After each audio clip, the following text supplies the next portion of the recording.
So I decided to create this stylish flipping neckline. Photo credit to Facebook. That's where I saw this beautiful ready-made dress and I made mine. So in today's video tutorial, I'll be sharing with you how to cut this flipping neckline. All you have to do is keep on watching. Don't forget to subscribe to this channel. And this is Fancy Stitches. To all my wonderful subscribers, both new and returning subscribers, thanks for stopping by.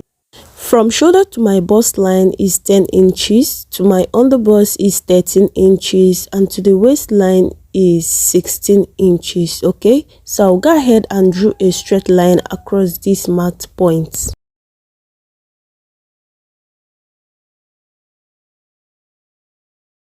After that, I went ahead to turn it over as to label my marked line. Okay, so here is my shoulder line, my bust line, underbust line, and the waistline. Okay, the next step here is to mark for our nipple to nipple measurement. Mine is 8 inches divided by 2 is going to give me 4 inches. So I'm going to go ahead and mark 4 inches from the bust line down to the waistline. Okay, just the way you see me doing it here in this video.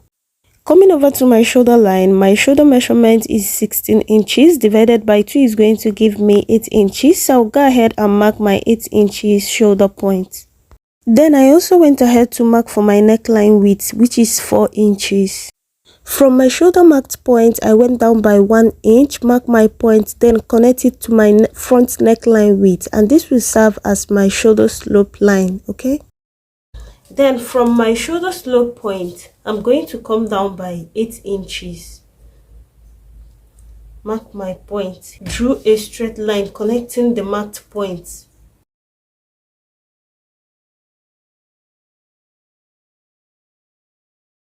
So here, this is my chest line. Okay, so I'll be marking my chest line.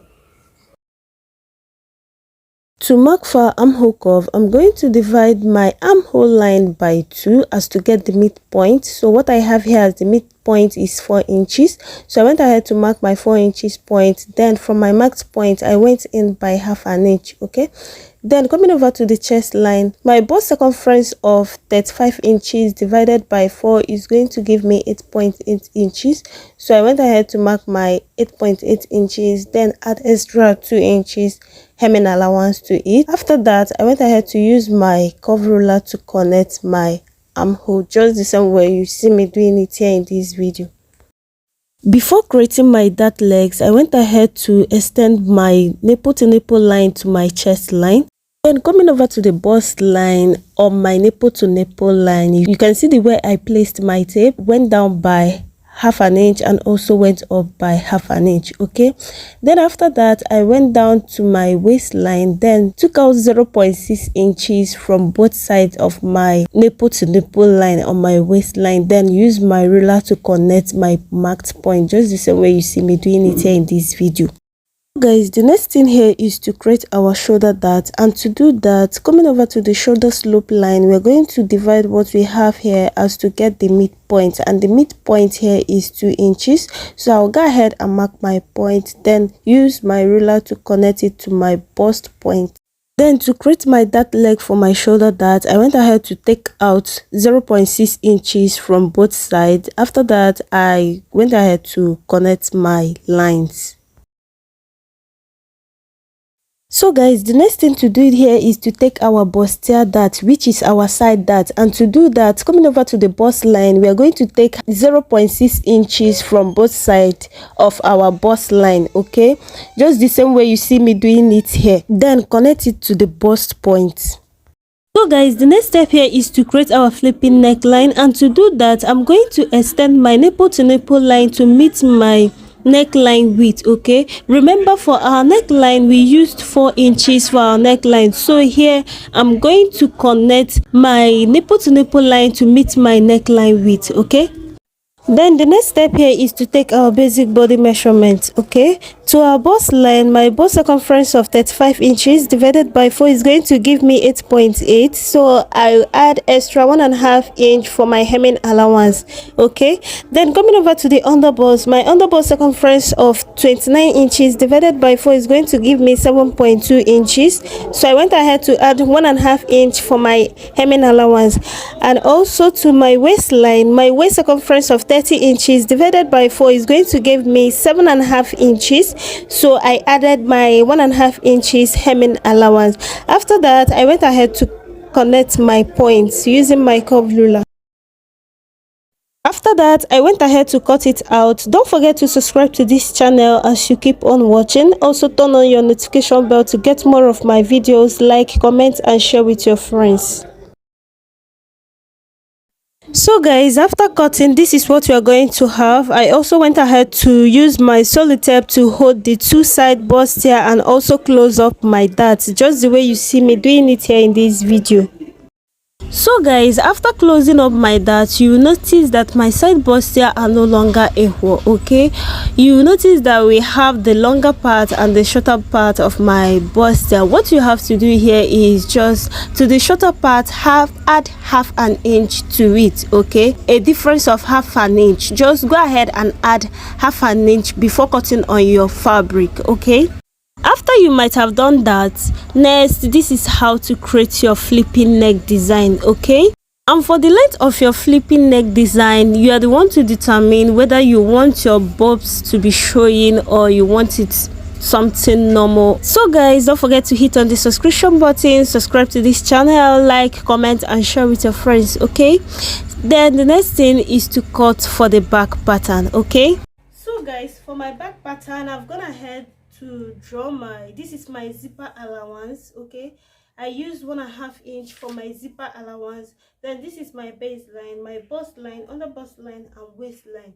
Okay, then the next thing is to mark for our shoulder. My shoulder measurement is 8 inches, so I'm going to mark my 8 inches point, then subtract 1 inch for my shoulder slope. Okay, then also mark for my neckline width. What I use for the front pattern is 4 inches, so I'll be making use of 4 inches here.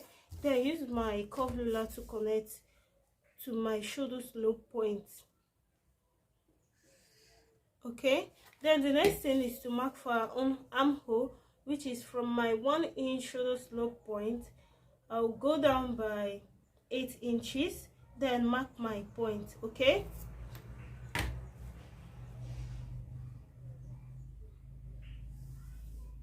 so from there I'm going to also create my chest line. Okay, so this is for our back pattern. Then the next thing is to mark for our back neckline width. Okay, so what I will be using here is 1.5 inches. So I'm going to use my curved ruler to connect my point just this way.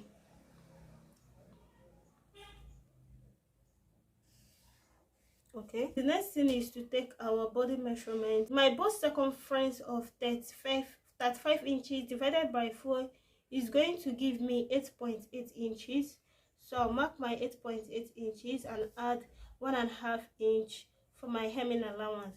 Coming over to my bust line, I'll also take the same measurement. Okay,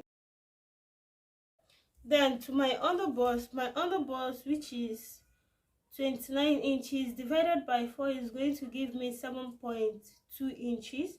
So I'll mark my 7.2 inches, add my hemming allowance of 1.5 inches.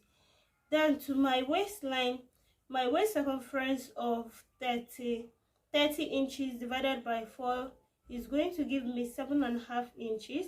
Then I'll go ahead and add my hemming allowance of 1.5 inches.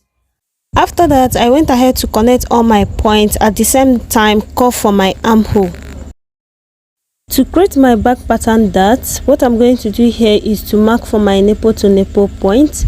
So I'll go ahead and mark my nipple to nipple point, then drew a straight line just the way you see me doing it here in this video. And for the dart legs, on my nipple to nipple line, I took out 0.6 inches from each side of my nipple to nipple line, then connect my point. From my waist hem line, I subtracted half an inch to avoid zipper lump. Okay, then the next thing is to cut it out. Finally guys, I'm so excited for this beautiful outcome. All you have to do is keep on watching, subscribe to this channel, like, comment and share with your friends to get more of my videos. Thank you guys for watching. See you on my next video.